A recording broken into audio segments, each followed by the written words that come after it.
All right. What is going on, everybody? Welcome back to another Serious Angler podcast powered by our friends over at X2 Power.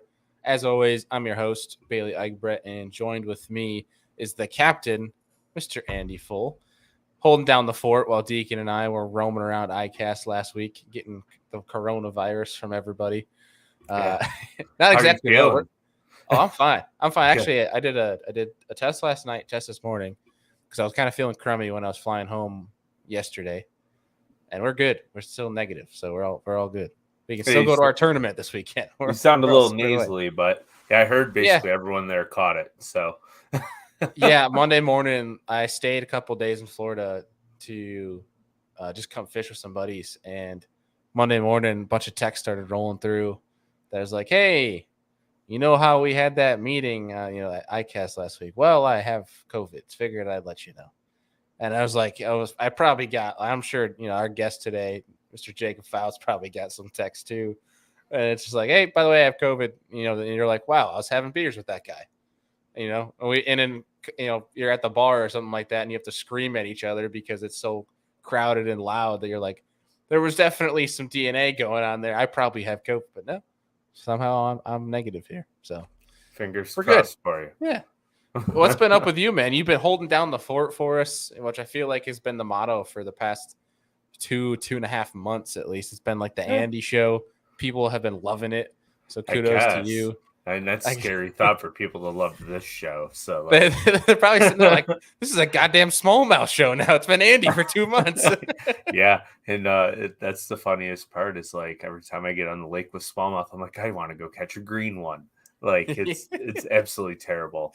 It's so funny, especially your texts. I text every other day where it's like we're just chat because Andy and I just chat all day long, and it'll be like, oh, guide trip tomorrow, or whatever, and he's just like, ...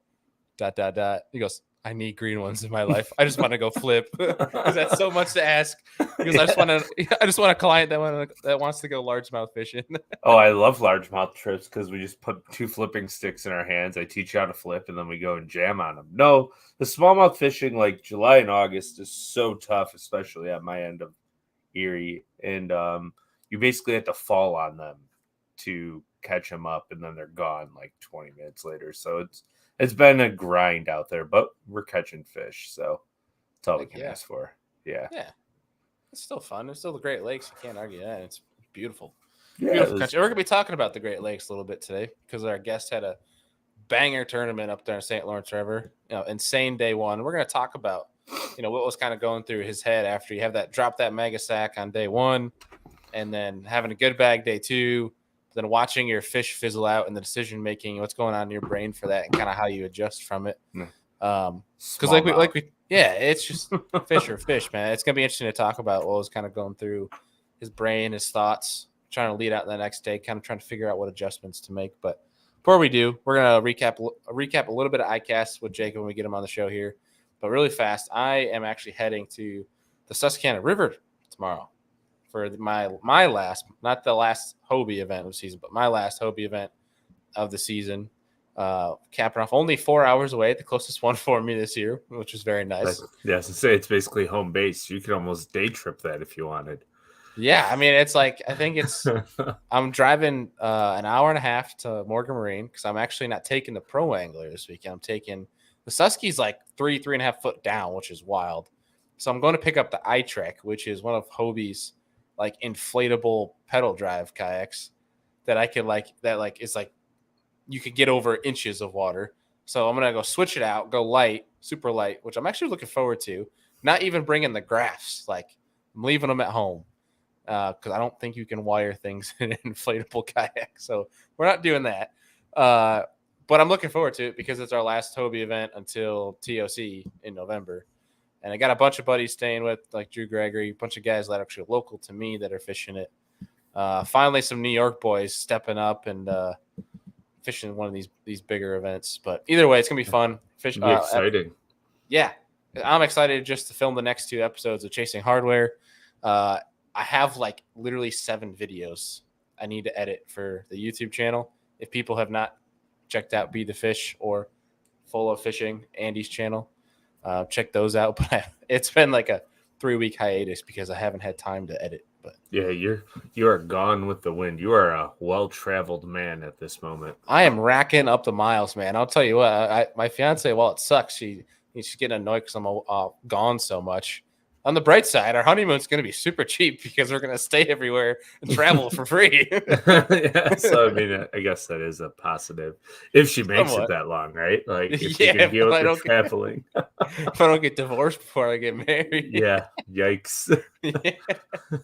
All right. Well, without further ado, let's bring him in here. Our good buddy, Mr. Jacob Foutz. What's going on, dude? What's up, boys? What's up, buddy? How What's are up, you? man? Long time no see. I know it's been a while, but since like what, January? Last time we did one of these? I think, yeah. It's I think been it was a while. wintertime. It was before the season started. I know that for sure. Yeah, it was like, I want to say a month before St. John's, because I think we were chatting. I was like, yeah, I'm going to take you on fantasy fishing for Chickamauga. Like, obviously, a bunch of people are going to. That paid out well for all of us. Yeah, Smart pick, huh? Yeah. Pick, huh? I think Hey, all four of us took Mr. Jacob. So My proudest moment, though, you had me for one day. I felt like a baller. And I'm going to tease you a little bit here because you know that's how we work. But I said on our St. Lawrence River fantasy fishing show, I said a big sleeper pick would be Jacob Foutz. And after you dropped 27 pounds, I felt like a damn genius. Yeah, you felt like a total badass, didn't you? I did. he rode the euphoric high for like I did. 24 hours. Hey, To be honest, though, I did also say, I said if I was going to pick two guys that you are big sleeper picks, I did mention Shakurit. I can go back in the episode and find it. So technically, I'm just saying. I know what I'm talking about. Fantasy fishing. Just kidding. I got total luck. couldn't have gone wrong either way. You know, one guy. You know, I just caught 27, almost 28 pounds of smallmouth first day, and then fizzled out. And then Jay just decided he was just going to go ahead and win this one. And, hey, solid picks. You're like a genie or something. I don't know. You got that magic ball or something. Wizard. Now it's just getting lucky. Think Because my team did fortune teller. horrible at St. Lawrence River. Usually the event that it's like hard to do bad at is the one I think I did the worst at this year, which is wild. that we'll get into that in the next fantasy silly. fishing show. We'll get into it. But we're going to talk about St. Lawrence River, Lake Ontario tournament, basically. They should just label that tournament Lake Ontario, not even St. Lawrence River. But we'll get into that in a little bit. We'll get into a little ICAST recap in a second, but really fast, I wanted to bring something up with you on the show here, Jacob, just because I think it's wild. It always floats through the industry super fast, like when people post stuff about this. But I was talking with Matt Pangrak today. He's the one that showed me this. The Texas Fishing Forum posted something about a guy at Eagle Mountain last night, like a Tuesday night or derp. So, like, if you win anything, you're winning like $50 because of gas and everything, right? I bet there's like 80 boats in that Tuesday night derb just because it's Texas. It could be 80 or it could be like 7. or like our buddy's Tampa Bay tour where it's like 7 boats and he wins every time. Yeah, Steve Mui, man, that baller status. Win all that Walmart gift cards. But so apparently what happened is two guys were out, like, I can't tell if they were pre-fishing or if they were just fun fishing, but either way it was yesterday morning. Oh wait, sorry. This is back in June, so this is a month ago. So retrack everything. It was not yesterday. Basically they had found 2 laundry baskets, like the ones that you can close and lid, that were in the water full of fish. And so they called the tournament director and was just assuming that whoever it was might be fishing that tournament, told them about it. One of the guys got off the boat and stayed in the tree line until like the tournament to like scope it out to see if anyone was going to come to these things. They launched the tournament and it only takes 5 minutes for 2 young kids to pull in there and check that the basket, one of them was empty because they dumped one of them. But sorry, let me retrace. The 2 baskets they found, they dumped them. There was a third one that they didn't know about. So the kid opens the basket, sees there's nothing in him, and goes to the third one, puts all those fish in his live well as the tournament director rounds the corner and comes and catches them. The dude's banned from the circuit. They try to get the game warden in on it to like prosecute them, and they decided not to prosecute the kids because they were too young. I'm like, I was telling Matt, I'm like, there's got to be, you know, uncle, dad, grandpa, somebody's got power because there's no way those kids are getting away scot-free like that. That's just wild to me because you always hear about those stories, but I've actually seen them. Like they have like video evidence and everything. It's so dumb to me. What's the point? You know, like you're paying $40 for a tournament to win $200. You know, you got more in gas than that by the end of the deal. You're losing money anyway. Like, what's the point? You're losing everybody's respect. Right. You look like a bunch of idiots. It's like, you know, what was the point of that? Ruin your reputation forever. Yeah. Exactly. No one's ever going to respect you again. Yeah, they'll probably never be able to enter any tournaments either because they're going to be like blacklisted. It's unfortunate with them being young kids too. It's like, yeah, they get brutal. You know, the rest of their life, and no one's gonna let them fish. Brutal.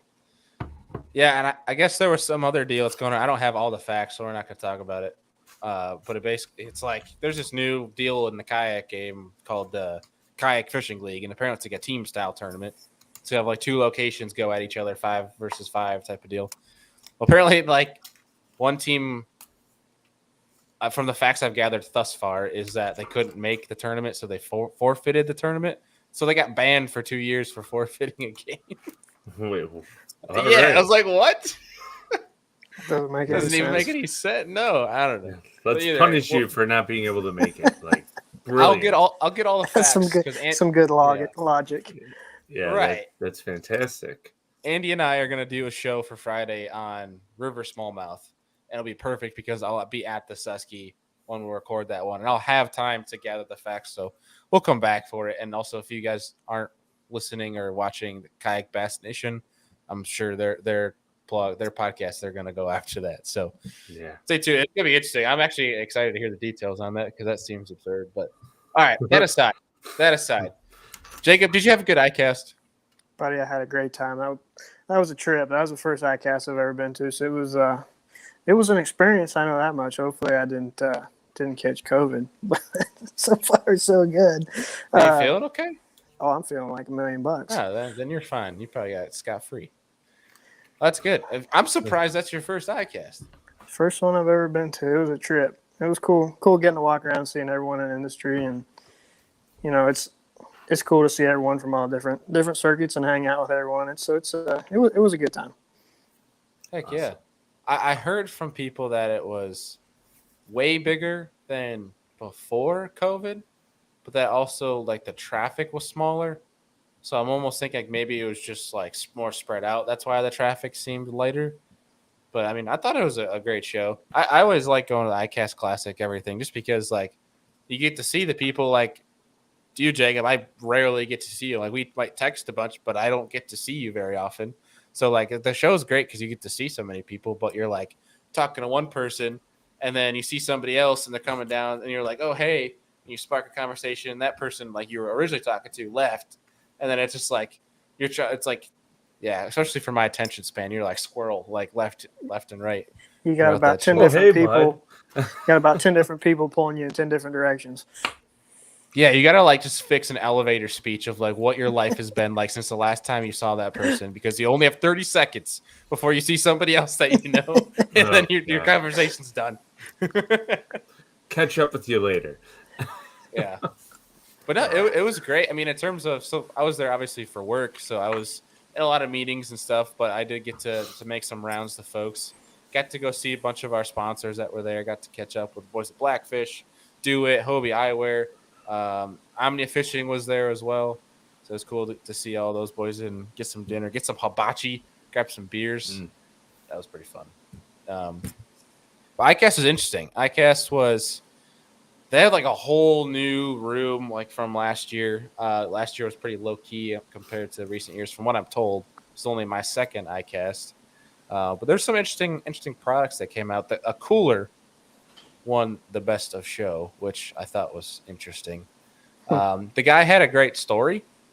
I mean, like genuinely had a great story. Like I believe it was one of his best friends owned the company or had the idea, but basically passed away at that whole Jason Aldean shooting in Vegas, with him. And this was like something he's like brand new, first ICAST, and started a cooler company and won Best of Show. So I mean, I think it's a good story. I didn't get to actually check out the cooler, but I thought it was funny that a cooler wins ICAST. It is funny. Definitely a cool story though. Was there anything? I'm curious. So Jacob, you were actually there, obviously, to saw a bunch of stuff. But like Andy, from the outside looking in, what things caught your guys' eye? The one thing that always bothers me is all these lures that come out that will be gone in the bargain bins in like 6 months, that like are like acclaimed like top show lures, or like get a ton of like advertising from it. Like that part always makes me laugh. Like, what the hell is this thing? But I guess it's a gimmick. You can just call it how it is. I guess it's a gimmick. Oh, it's not a gimmick. It's companies spend a lot of money to make deals with professionals, influencers, etc., right? And then they get to showcase really good product and a lot of crummy product as well that people are going to buy because their influencers are pushing it. So it's interesting. The ICAST voting stuff is a game, is what I'm learning. It is quite literally a game, a gimmick, as we were saying. But I think ICAST is very beneficial for companies, especially. I mean, the bigger ones I think could easily do without ICAST. They don't have to be there, but I think them being there is just kind of a status, show off how pump their guns. But I think the companies that are on the up and up, it's hugely impactful because you're getting in front of a lot of the industry leaders. One trend that I saw, and we can speak for our boys over at Queen Tackle in their new live sonar jig head, is that's a big trend now in the bait set this year. I saw there was a bunch of different baits made that were directed entirely for forward-facing sonar. I think one of the most interesting ones that I saw in terms of why they made it and how they made it was there's a new Bill Lewis jerk bait that's like wider, and when you rip it, it's supposed to suspend on its side facing you. That way you can see it easier on forward facing than if the head were facing you. I thought that was super intriguing. That's a trip there. I didn't even see that. That's a cool deal there. Yeah, I mean, Bill Lewis obviously makes the rattle trap, right? Is that right? Yeah. Yep, rattle trap, and then a couple other like shallow diving crankbaits that are pretty successful. But I think for the most part, beyond the rattle trap, they didn't have much publicity in terms of baits. So I think this could be interesting. I mean, I'm gonna wait for those to get on Omnia and order some just to try them. Yeah. But I thought that was intriguing. But a lot of jig heads that are out there now, designed for forward-facing sonar to show up better. A lot of just tungsten heads. Tungsten heads show up better, which I saw KJ was saying he was seeing the live sonar jig head that Queen's making at 100 feet on his Garmin.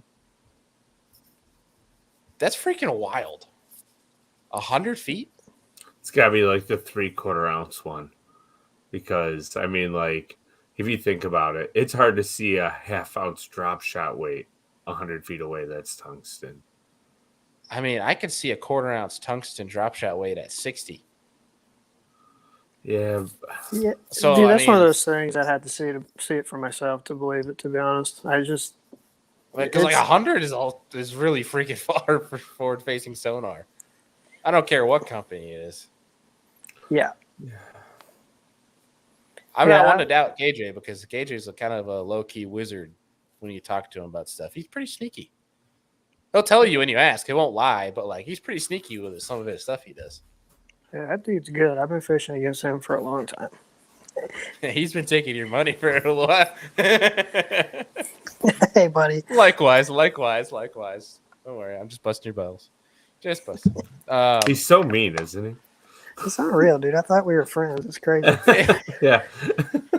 If you're not getting teased or heckled, you're not getting loved. Okay, that's how we roll here. When you throw the ball up in the air, I'm gonna swing at it. Okay, if you set it up, I'm gonna take the shot. I mean, that's fair. That's fair. Right? And I hope that you would return fire. Oh, absolutely. Make it more fun.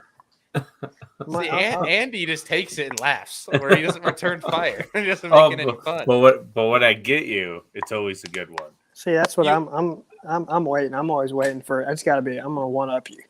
Yeah, that's fine. I hope you do. Andy just waits till we're on the water, and then he just starts making fun of me for random stuff. Hey, when it's time, it's time. It's like, both flip that thing already. What are you waiting for? Why are you fighting it like a sissy? Are you scared of it or what? Yeah. Bailey always sees ghosts when he's on the water. Always sees ghosts. So don't come on. See ghosts. So, the first tournament that me and Bailey ever fished together, he slacklined a smallmouth right next to the boat, and we would have won. And then we threw our fish back.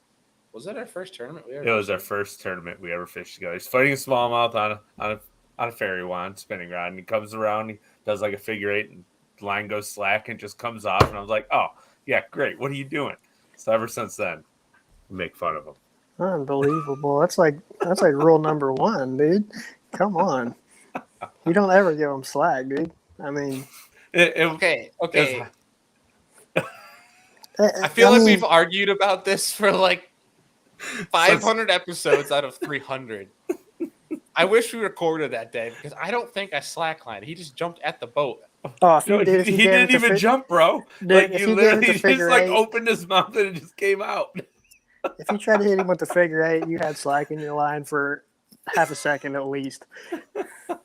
I just remember like looking at it and the mouth opening and the swim bait just coming out. And I'm like, oh.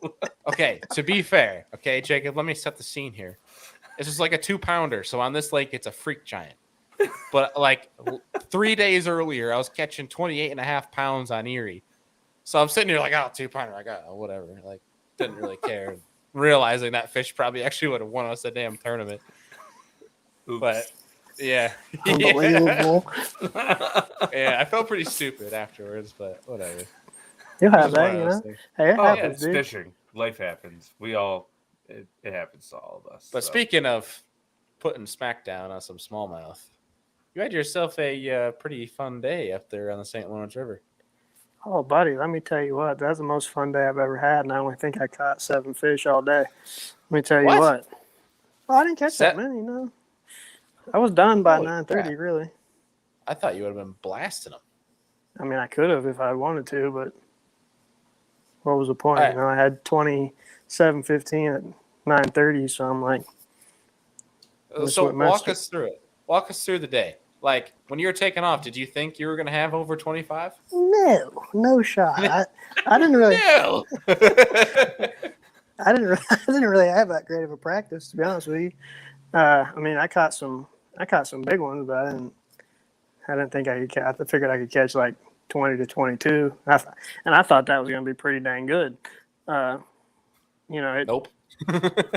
They weren't biting for me. They weren't biting just awesome in practice. I mean, you could catch all you wanted out deep, but I never caught no big ones out there in the lake. And then I got, right around the mouth of the lake and the river there, and caught a few big ones up shallow. And I'm like, well, I guess that's what I'll go do. And I had one little area I saw some in that I was idling through and saw some go swimming by the boat there in practice. And I'm like, well, I guess I'll just start here, and whipped it in there and I caught like a 5'10", a 5'3", like a 4'11", another one right at 4, and like I think another one just under 5. I had like 23 in the first 30 minutes.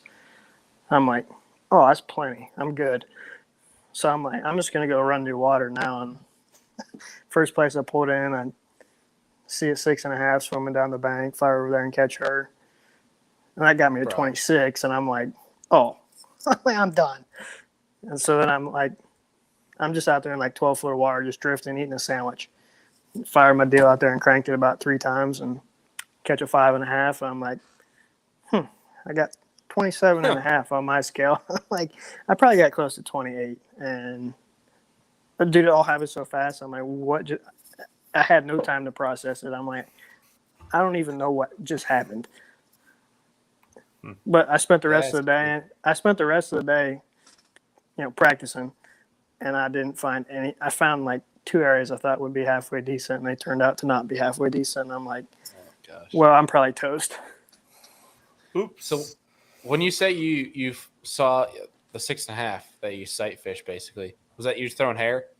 Mm-hmm. Yeah, I was just going down the bank, throwing the hair jig around. That's how I Is that caught pretty basically what much. everyone was throwing?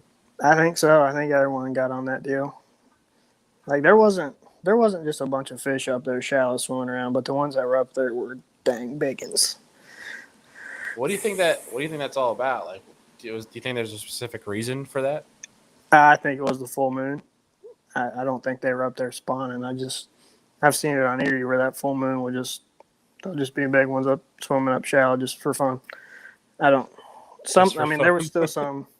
There was no other reason for them to be up there. There wasn't like a mayfly hatch. They weren't spawning. There was a few still spawning, but like the ones I were catching were not. They were done spawning. You could see where they had pretty much already all healed up, and I just think they're up there cruising around because of the full moon, just for fun because they're smallmouth and they're stupid. Andy, you called it. You said full moon. Full moon does weird things to smallmouth and all fish in general. Did you have any crawfish in your live well with any of those shallow fish? No, I'm surprised. I had nothing. On All Erie, a those? lot of times when they get real shallow in like Buffalo, we'll catch them up shallow, but they'll be spitting up crawfish instead of gobies. And I always feel like there's like a crawfish like hatch or spawn on a full moon because there'll always be itty bitty baby ones, which is weird. I never saw any. I didn't pay a whole lot of attention, but I know I cleaned the trash out of my live well the other day, and there was nothing in there. So either it came out or they just didn't spit any up. I don't know what the deal was. Yeah, shallow fish are weird. Shellfish are fun. Yeah, Dude, they're they were just like- there to eat. That's the only reason why they're there. The 6.5 I caught the first day. I saw her following my fly, and she pretty much hit her nose on the base of my trolling motor. She followed my fly that close to the boat. I almost tried to hit her with the figure 8. I'm like, no, that's probably stupid. So I just turned away, start swimming away, and I threw in front of her, and she come up there and just got it. And I'm like, That's so sick. That Dumb is so smallmouth. sick. Yeah. I didn't realize it was that big, and it come up and jumped, and I'm like, oh my gosh. That's a big one. What is going on? And then I grabbed it, and I'm like, oh, that's definitely over 6. That'll do, boys. That'll do. That was the biggest smallmouth I've ever caught. Really? Nice. 6'8", yeah. Oh, that's right. I forgot. You're on that Ohio side. Yeah, we're on that Lake Erie grind. They don't get quite that big most of the time. So, obviously, great start to your day one. So you're obviously feeling real good, going into day 2. But like, was it on your mind that you think you could replicate that, or at least get close? What was your thoughts launching day 2? Yeah, I pretty much knew I was toast. I knew, I'm gonna ride this wave and just know yeah, that buddy. I'm I'm screwed. like, I'm gonna try to get lucky again because I knew I got lucky the first day. I knew it. I'm like, all right, I got almost 28. I think I can probably get lucky and ride it to a top 10. I mean, if I can catch like 23 the next two days, I'll probably make the top 10. And I had the opportunities to have a pretty decent bag the second day. I should have had like 23, 24 pounds probably. But I broke a 5-pounder off, and then I had to release one that was right at 5 because I foul hooked her, and I jumped off another 4-pounder. So I mean I should have had 23, but instead of what I think I had 20 pounds, right at 20 pounds, which I was plenty happy with. It kept me in the top 10. I fell from 1st to 10th. Like I knew I was gonna have to catch like 23 just to stay in the top 10 though, because it seemed like weights were going up almost as the week went on instead of going down like usual. But I knew after the second day I was toast. I knew I'd caught pretty much everything I had found. So I had some deep fish, and I'm like, I debated on it the second day to run out there to the lake and fish for them, and then I think I fished the third day. I think I fished shallow until like 10 or 11, and I think I just caught 2, and I'm like, this ain't the deal. I don't know where to go. I said, I know where there's a bunch of fish out deep. I'm going to go have some fun and hopefully have their big whenever they bite. And I went out there and just caught the fire out of them, but never. I think I caught 1 5-pounder. That was the biggest one I caught. The rest were all 3-pounders. So the one you say you had to throw back because you had it foul hooks, is that like you were sight up fishing or up shallow sight fishing? Yeah, I don't think it was spawning, but it come running my fly down, like ran it down real hard and just nipped at it and didn't get it. And I didn't jerk because I could still see it in my fly really good. So I just wound it in and picked out my drop shot, and she was making a big loop. And I flipped it in front of her, and she went over there and went nose down on it, and I started to go dunk, and she started easing off with it, and I pulled into her, and I had her right in the corner of the mouth. I had her like 3 times. It was one of those deals. It was really close. You could have probably called it either way. But after I threaded the hook out the 2 other times it was hooked outside going in. And I'm like, that's outside. So I put it back. Honestly, I thought I could come back and catch her in a little bit, but I did not. I couldn't see her whenever I came back. The wind had picked up a little bit, and it made it tough to see. But one of those deals. That's going to happen fishing like that. That's part of the gig. Unfortunately, that's the risk you take. But it is what it is. I'm not upset by any means about the last 2 days. I did what I could. Caught what bit for the most part. So, I'll take a 27th place finish against those boys any day of the week for 27th place. 27th place for the rest of your career. Every tournament, that's a heck of a career. It's not easy to make the cut against them boys. They make you earn it. Yeah, I mean, hopefully that's some good karma moving forward because I'm sure there's guys out there that would have been in your scenario that 100% would have just unhooked it and thrown it in the live well. Well, I think it's one of those deals it kind of slips you. It's not something you're thinking about, like it's just heat of the moment. You grab it, take the hook off, throw it in the live well. You're trying to get back up and in there as quick as you can again. But, when I saw her and I thought I saw it outside. It crossed my mind. I'm like, I was sight fishing, so I was like. Well, it makes you think too, like especially the spy bait, how many smallmouths slap at that or try to headbutt it.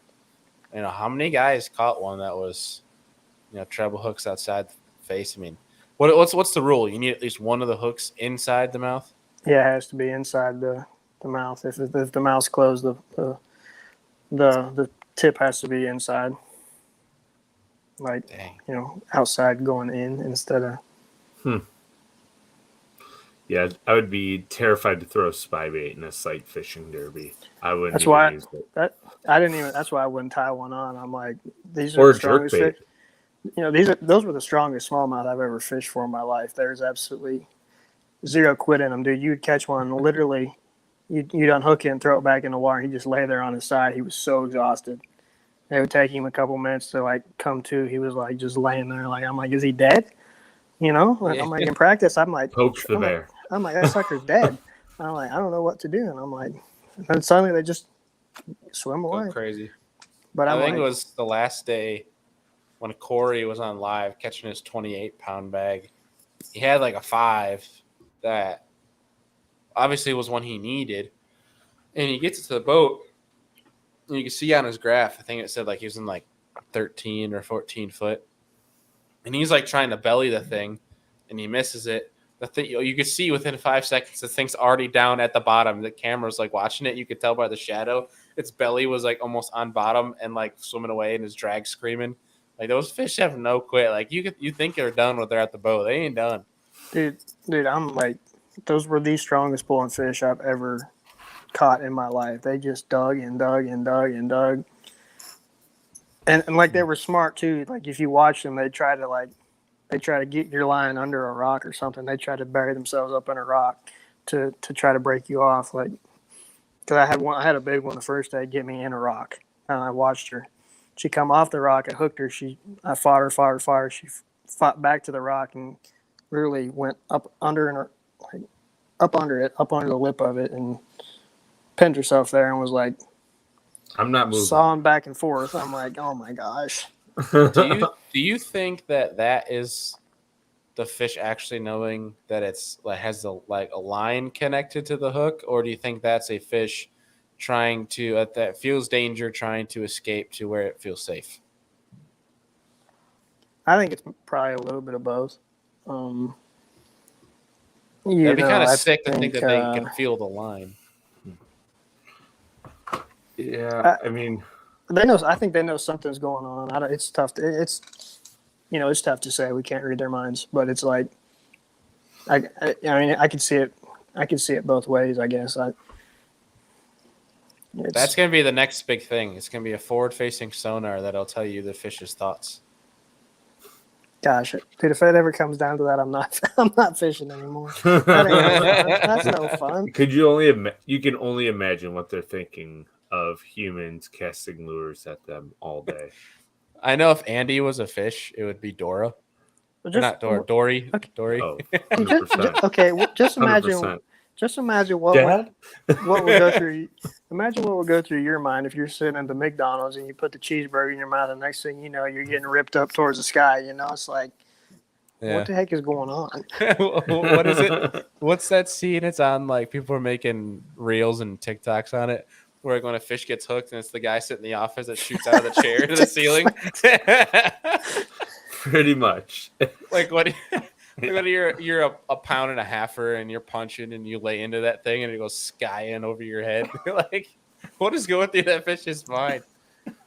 Like, especially when that hook's not in its mouth and you hook it, it goes flying off, and like you don't have a hook, so you just keep going to what's like, well, I'm on the other side of the lake now. It goes by 100 miles an hour. That fish is like, oh my Lord, I done messed up in a big way. Steve just teleported. Now he's gun shy. He's never going to eat anything ever again. He's just going to starve to death. Yeah. He's going to be the one that gets big, and then you can't catch. Guaranteed. Yeah, he's like lake record. He's swimming by. He goes, "Yeah, that milfoil patch, man. I'm never going there again." Proof, but that's proof, right? That largemouth are smarter than smallmouth, because you can catch a smallmouth 100 times over in one day if you really wanted to try hard enough. Absolutely. They're so dumb, and that's why Andy guides for them. They're perfect for me. Two dummies going battle. Head to head. Dude, they're just the dumbest. They're just the dumb. I've caught so many on Lake Erie on like when they're spawning on like a straight up gummy worm, like an orange and purple gummy worm. Like, it's like, what could you possibly think that is? That you just could not help yourself. It's foreign. Like, I gotta kill it is their mentality, I think. Yeah. They're so dumb.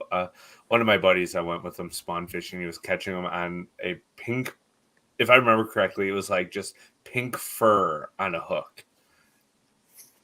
Like, just fur on hook. I'm like, this. That's even the same thing with like a hair jig. I'm like, what do they think a black hair jig is? A bug? Yeah. I ain't never seen nothing in the water that looks like that. The only thing I can think is like a leech, but it's way too bushy. But it's like to be a leech. Yeah. I have no idea. Dumb. Yeah. So let me ask you this.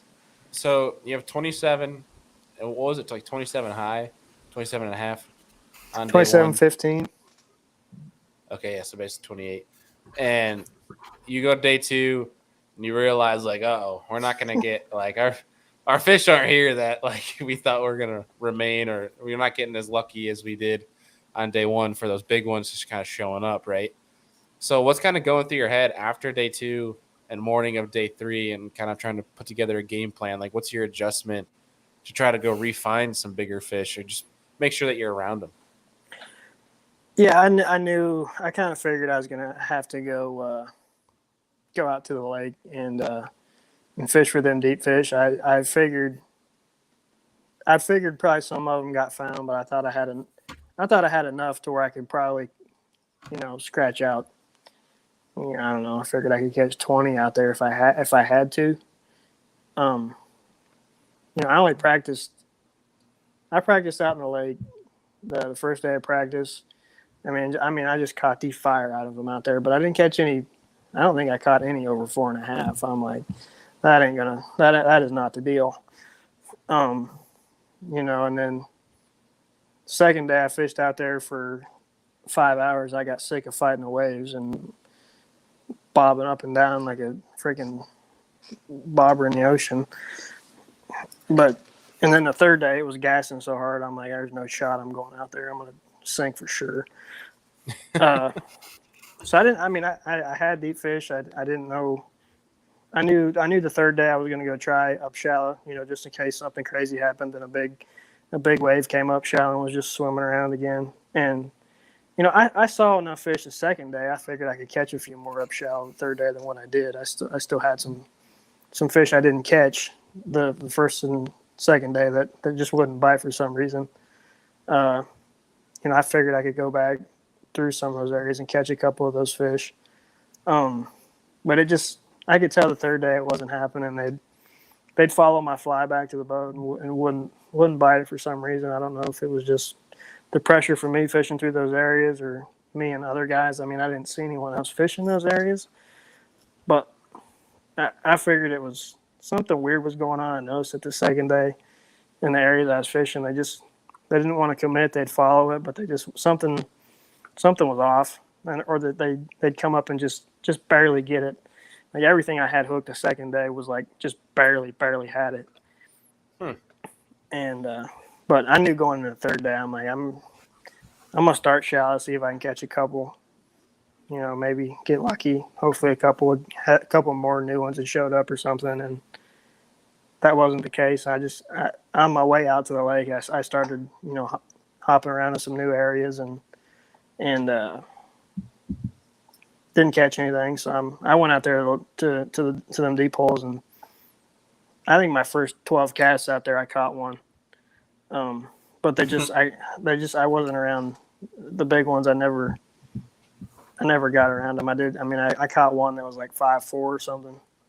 They're late the third day, and I thought, well, I saw a couple more big dots out there swimming around, but they wouldn't bite for some reason. They were being a little weary. They'd swim over to your deal and look at it and just ease away, like kind of acted like they've been fished for a little bit.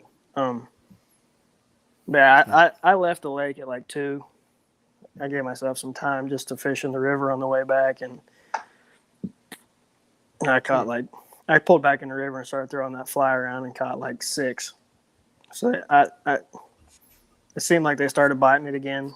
So I was kind of kicking myself there the last hour because it seemed like they'd started biting it again. I should have just stayed. I don't know. It's easy to say now, but right. I feel like I did the right thing. I had the bites to do.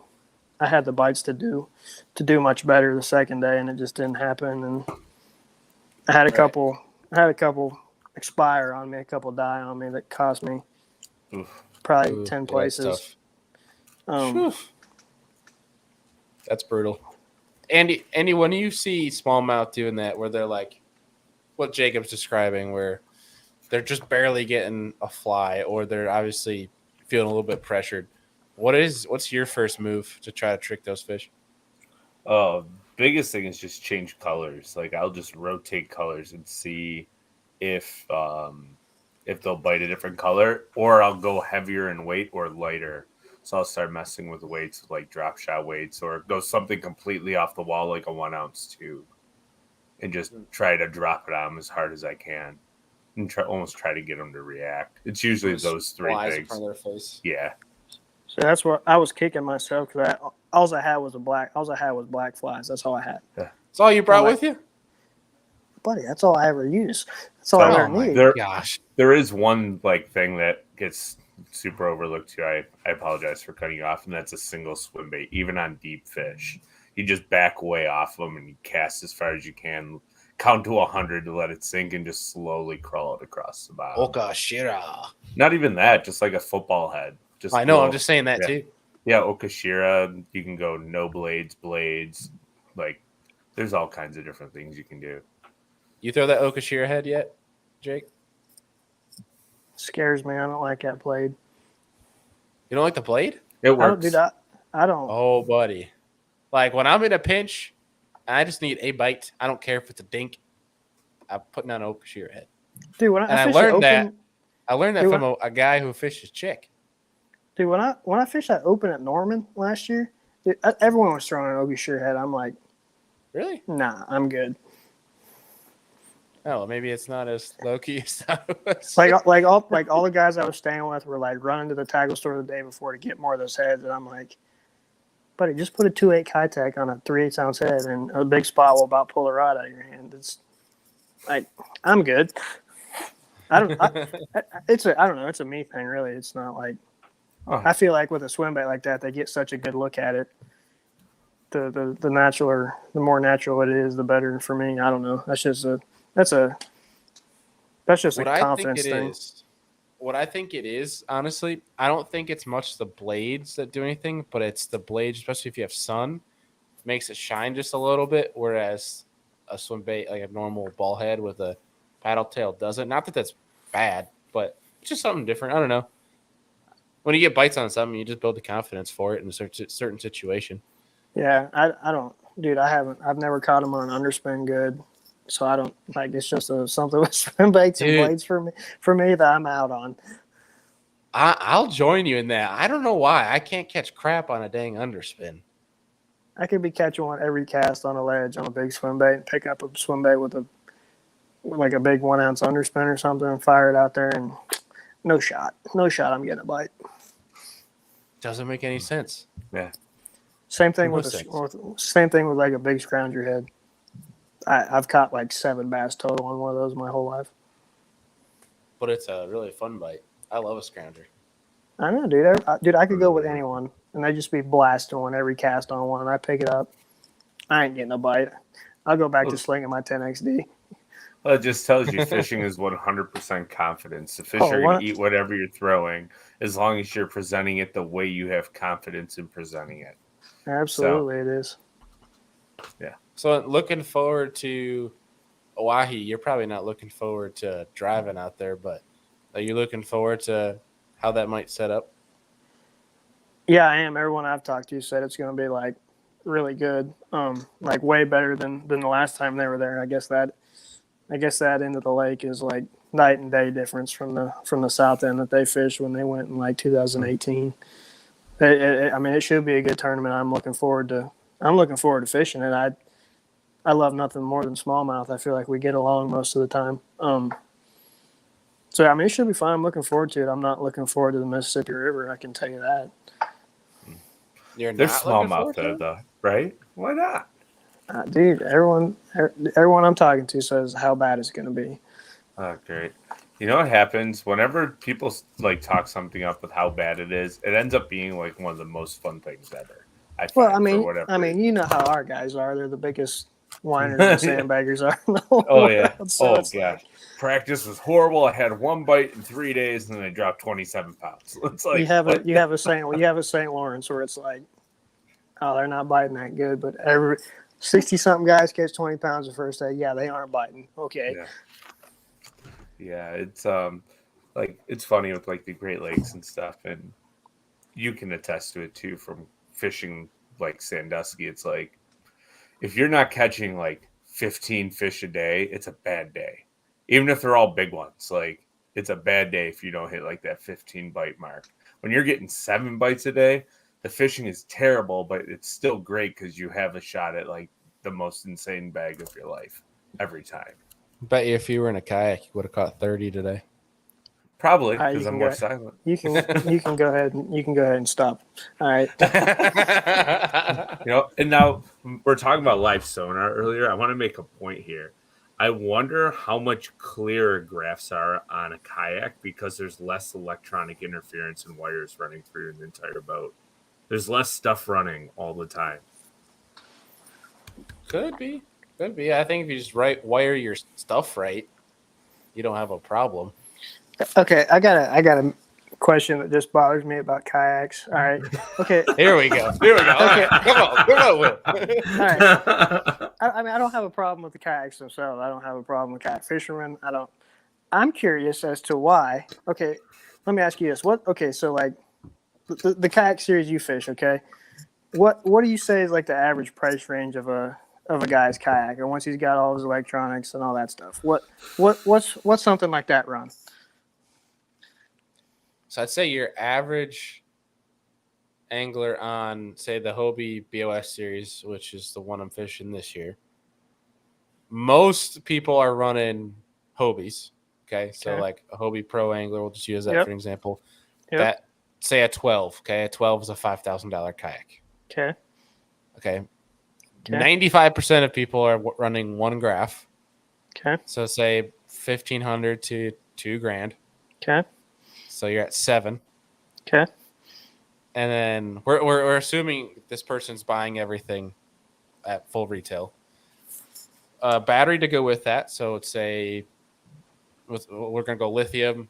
So what? $300-$400. Yep. Yep. That might even be lowballing it these days. Yeah. So yeah, you're up at 7,500 right there, and that's not including tackle, rods, reels, and then some other minor kayak. I mean, you're getting up to you're at 10, if not over 10. Okay. So, if you're So gonna pay that, hit it. Yes, hit the point. Got it. okay. So if you're gonna pay that much money for a kayak, why didn't you just go ahead and buy a cheap aluminum boat with a 25 horsepower, buddy, and you can go a lot further and you can get to the same places for the I most don't have part. to pay for gas. It doesn't break.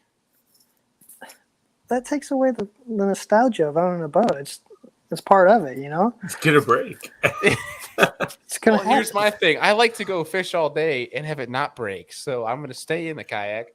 Plus, you can't really go fish. It's Okay. hard to compete with that kind of boat. Okay, that's fair. That's fair. Okay. So when you go down south to a place like Eufaula or anywhere in Florida, why are you getting in the water in these 12-foot kayaks with alligators that would have no problem taking a bite out of you if they wanted to? Flashback, Bailey. Can you pull up your video from Eufaula? Oh, with the gator growling at me? No, the one that like came off the bank as you came around the cattails. Oh, I could probably find that here in the back. I'll pull it up and then we'll share screen it. Terrifying. I don't know, dude. I like to. I don't have a good answer for that. He wants to test the limits of his manhood of humanity. There's not one single thing. No, you it's can just tell pure me stupidity. where I'm what like, it is. yeah, I want to do that. Let me go take my kayak and get into water with things that are bigger than my kayak and would take a bite of me given the chance. Bite of you. Here's what it is. Jacob. Here's what it is for me. I would love a boat. I'm going to get one eventually. You know, in 37 years when I can eventually afford one. But no, for me, it was within my means without bugging the crap out of somebody like Andy to go fishing all the dang time that I could afford to. But I've been fortunate to work with people, and that has given me the opportunity to fish at that level. And that's why I choose to. And it's a lot of fun. And the part of it is it's the top tier level of kayak tournament competition in the country. And I don't have to I'm not being forced to fish it. I can cherry pick where I want to go, even if that means going to Lake Eufaula, which is a gator mecca during mating season. Might have not been the smartest decision, but hey, it paid off for us. Okay, so it worked. Hey, big dub. I don't know. I mean, I fully am aware and fully will not I will not disregard that kayaks are becoming absolutely almost to the point of being egregious at this point of that they're insanely decked out. And sure, a lot of these guys could easily go and sell that kayak for what it's worth, full retail, and easily buy a boat. But I think it's just something different to it, man. I don't know how to describe it, but I'm going to get to the point where I'm going to have both, and I'm going to use both for different situations. I mean, if I could afford a boat right now, I'd be in a boat. Okay, so yeah, okay, I understand all that. Here's another question I have. Here for we you. go. No, I'm just. This is a me thing, not so. Grilling. As far as a sturdy fishing platform, are these kayaks? Is it a really good platform? Because I know me and my boat, 21-foot glass boat. I'm dude, my balance isn't what it used to be. I have a hard enough time standing on the boat all day, not almost falling out 7 times. I feel like if I was in a kayak, I would be in the water more times than I wouldn't be if I tried to stand up and wasn't sitting down the whole time. I won't deny that people flip, but and I've been very close many times to saying it, and I'm not going to say it. I'm just gonna knock on wood that I've been good so far. But they're pretty dang sturdy, dude. the Pro Angler 14 I have right now, I can walk around basically in terms of like left, right. You know, you're not literally walking from front to back, but you know, you have a lot more mobility. I mean, if you look at Christine Fisher, she walks to the front of the bow and is like but like they're pretty mobile. And I will say there is a athleticism aspect to the deal where balance and understanding your surroundings comes into it, where some people don't have that situational awareness where they'll throw their body to one side as they have all their equipment going to that side and the fish is digging on that side. And, you know, people don't understand what inertia is, and it's kind of hard to stop all that momentum. That's why I don't fish in a kayak. I will be in the water. This is why I've been trying to get Andy into a kayak, because I want to see it and I want to film it. It'd be funny. Without a doubt, first 10 minutes, I would probably be in the water. I think you'd actually be perfectly fine. You'd be surprised. You'd be surprised the people that are in kayak fishing that don't have a problem. I guarantee you within 20 minutes I'd be in the drink, 100%. So I find myself you'd be going to scoop a bass 5 to 7 times a day, where like I'm leaned too far over as I'm just looking at my graphs and I almost fall over the bow of my boat. Like I'm like, whoa, like what are you doing? Like it happens all the time. Yeah. I'm trying to pull up this gator video. I don't know if I'm trying to remember how far back I posted it. It's a good one. Terrifying. I saw the video he's trying to find, and I was like, I'm never getting in a kayak south of like. I'm pretty sure I've seen it. Tennessee. I'm like, dude, no shot. No. If I saw that, I'm like, my kayak's on the bank. I'm off. I'm done. No shot. As soon as you get on the bank, though, oh, there it is. Yes. There we go. Let's see if I can zoom in here. So it doesn't let me. All right. Oh wait, I can go full screen. Yeah. Aha! Here we go. Yes, sir. It's just like a 10-footer coming off the bank. Oh, no shot, dude. No shot. No, God. Check the bubble trail. You can see check the bubble trail. See that bubble trail right there? He was right under me. You. He was chasing you. I'm good. Watch the bubble trail. Watch the bubble trail right behind me. Can you turn the sound on? Like, because the sound is I don't know if it works too. with share screen. Yeah. Bubble trail, no dude? shot. No shot, dude. No, I'd be on the bank. I'd be calling the first guy I knew with the boat. Come pick me up right now. Leave my kayak. It's gone. Oh, man. I mean, dude, it was. I mean, that tournament we had people get chased out of areas by big gators, but I don't know. That's a little fear factor. Drew would need a new canoe. New canoe. Got him. Playing words.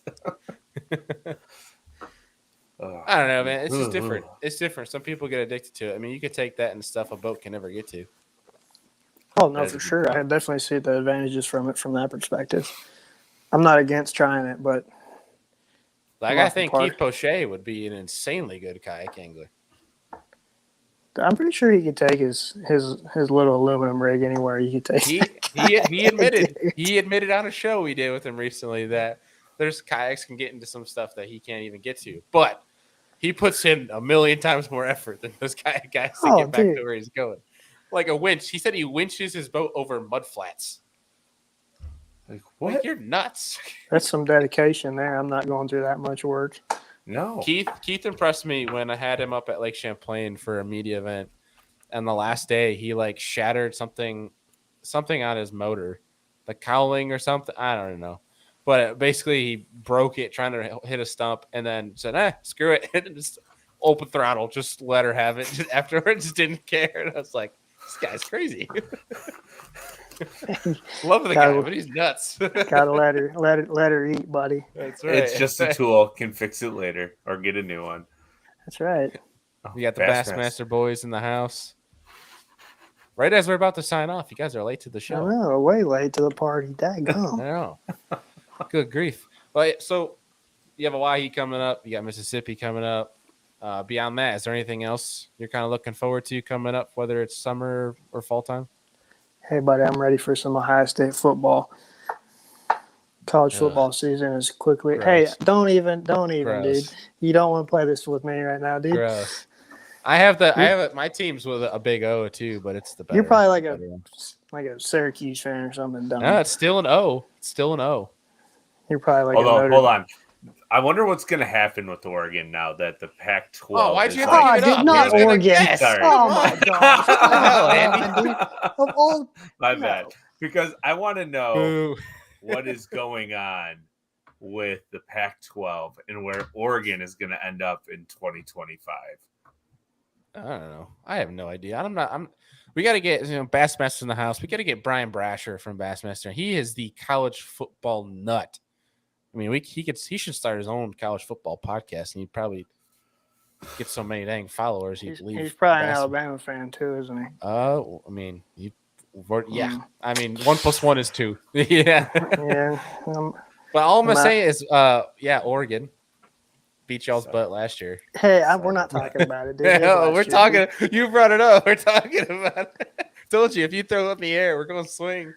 Hey, listen. Anytime Oregon wants it, you just give Gene Smith and the boys over at Ohio State a call. We'll schedule it anytime, anywhere, anytime. Backyard. What is a golden domer? Who's roasting me on the Bassmaster page right now? Oh wait. Oh, never mind. I know what he means by golden domer. He means Notre Dame. I was like, wait, what? Hey, and that's because I'm not a Notre Dame fan. So that's why. I'll be at Ohio State season opener against the Fighting Irish, and buddy, let me tell you, it's going to be a massacre in the horseshoe. Massacre? Is that going to be in Indy or is that? No, it's in Columbus. Okay. I'll be there. I've always wanted to go to the Ohio State Stadium. You're missing out if you've never been. Maybe I'll come down for a game, and I'll just wear my Oregon jersey and see how many beers I get thrown at. Oh, buddy, you'll get the hell beat out of you. And I'll just be, I'm with this guy. No, you won't. I'll be like, I don't know who this dude is. He's gonna brown paper bag you and be like, put you right to shame. Be like, I don't know this guy. Yeah. He'll throw the first beer. Absolutely, I will. All right, I'll have to make that happen though. Maybe I won't wear a jersey, but I'd love to come watch a game. That'll be pretty cool. Do they have Michigan at home this year? All right, let's figure out time. I want to go to that one. Yeah, I hope you're paying for the tickets. We'll see. We'll talk. They're not cheap, dude. Not cheap. I bet not. Well, buddy, it was good to get you on here, man. Obviously, it was good to see you last week. And, of course, we're going to be rooting for you as you go to Hawaii. I'm jealous. Hopefully the wind doesn't blow on you guys. Yeah. It's a long drive. I'm sure the wind will blow, but I feel a dub coming. Oh, all right. We should clip this. Hey, don't put it out. Don't put it out till after. That's bad juju. We'll save it. Love it. How far is your drive to Hawaii? 21 hours. Oof. Short and sweet. Short and sweet. Oh, God. Spoken like a professional already. Oh, man. All right. Well, buddy, it was really good chatting with you. We'll obviously get you on the show again here soon. But take care. We'll be in touch, and let's do some fishing this fall. Sounds good, buddy. Appreciate you guys having me on. All right, Jacob. We'll chat with you, buddy. See ya. You're not a college football guy, are you? I love sports. Okay, so when we were in Columbus for a concert that got canceled by COVID, me and my wife went to an MLS game knowing nothing about soccer, and it was a riot, all right? I actually, one of my dream things that I've always wanted to do since I was 18, 19 is I want to try. I'm not a particular college football fan of a certain team, but I love the college football atmosphere. So I want to go to I want to go to the top 25 rowdiest stadiums on their homecoming night or a whiteout night or something like that. That's what I want. That's a bucket list dream trip for me. It's I want to tour the country in the fall 1 year and just go to every major college football game I can. Dude, I feel like LSU is going to be number one on your list. I've heard LSU is insane. But, dude, college football is way. I mean, granted, I can't. Okay, this is not a fair comparison because I've actually never been to an NFL game. This is more what I've been told from people that go to both. Is college football is way more fun than the NFL. Unless you go to a Bills tailgate. Bills Mafia is the closest you will get to Yeah. a college football game. Yes. Which, yeah, I mean, But I it will has to say be a you certain have to- level of college football too. So Right. like a certain team. You have to visit, I think, Notre Dame for the historic standpoint, but the games are like 60% like really old people. Not that I'm knocking that, but like people are all sitting down, and then 40% is all students, bunch of nerds going crazy because Notre Dame's insanely smart. Yeah. So it's fun. You know, the flyovers are super cool, but like there's so many better stadiums I think to go to for that experience. Like Georgia's got to be nuts. LSU, Bama, Auburn, Clemson, Virginia Tech, which Texas, is even good. Florida. Penn I mean, we could go State, on. Like Oregon. I'm gonna throw out Oregon. Oregon's fun. My dad went to a game. Oh, I He would said love it to was go to insane. Oregon. Like I want to go to a Penn State like whiteout game. Like that looks like fun. Dude, I heard they have like insane night games. Yeah, like Penn State whiteout game would be awesome. I want to go to like a Michigan Notre Dame game at like in Michigan or Notre Dame. Want to go to like a big like the Iron Bowl Alabama Auburn game. Doesn't matter like where the it's Iron at. Bowl. Yeah. Hell yeah. I want to go to a game like that. Or like any Florida rivalry, like a Florida State Florida game when like in the prime when they're all good again, or a Miami Florida State game. That would be fun. I'd be happy Yeah. if Florida State never ever got good again. Yeah. Oh, I don't care if they're good, right? I just want to hate like Florida State. it's annoying. I just hate Jameis Winston. So that's why I hate Florida State. Because he stole crab legs. No, he just is an idiot. And Oh, I don't yeah. like it. that is fair. But no, they have a sick chant. Yeah. It's like badass. Yeah. I agree. I'll give them that. But like a Texas Longhorn game when they're good, like I would love to go to the Red River rivalry, like Oklahoma versus Texas, and I forgot where they play, what stadium, but they don't play like in either of their stadiums, like that mutual ground where it's like a war zone. Yeah, there's quite a few out there that I would enjoy to go to, or like a USC Notre Dame game in USC, like that would be fun. If we keep going here, we could talk about so many different schools and games. We could go on and on. This is not a college football podcast. I know. Andrew.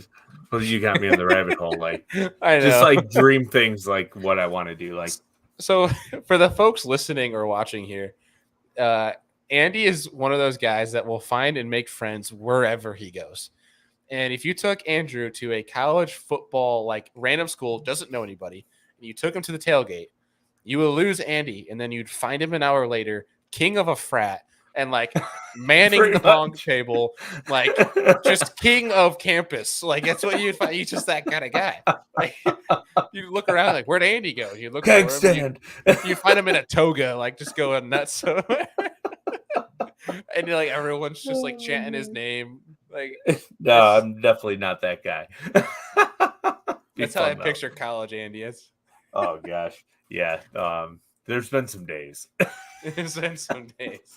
We'll save it for episode 400. Yes. Oh gosh. Oh, well, folks, Andy, anything to tell the folks before we sign off here tonight? This sounds like a great idea. No, basically everything. I don't even know where I'm going with this. I'm exhausted. I apologize. No, book a guide trip. My September is wide open right now. We need to get out there in September. It's probably one of my favorite times of the year to fish. In October, I only have weekdays available in October, so every weekend is booked. Heck yeah. Especially for fall. I mean, holy crap, that is the best time to come up. Yeah, because like we can go to any lake and just wail on them. Oh, do you want to hit on this real fast? Like Chautauqua Lake, I think was like the biggest tournament bag ever weighed in recently. My buddy Ashton and Danny dropped like a 26-pound bag in the summer of all green ones at Chautauqua over the weekend. You mean that the was biggest pretty cool. tournament bag ever, like on that lake? No, like that I know of in the summertime, a 26-pound bag. I've heard of 30s caught in like practice and stuff, but I don't think I've ever seen one that big in a tournament. What do you qualify as summer? Just July count? Like July, August. I mean, early July. I feel like it takes 30 in certain places, the brown ones. Oh no, I'm talking about just that lake in general. Oh, you're talking about Chautauqua. Yeah, Oh, okay. Yes. like it's Chautauqua really sucks. it's really hard to break 20 pounds there with greenfish, and there's big ones in it, but to go out there and catch like 26 hard to break and a half, 18. I think. Yeah. Like they had 26 and a half, I believe, in second 25 and a place. half. Yeah, 25 and a half. Second place was 15.99.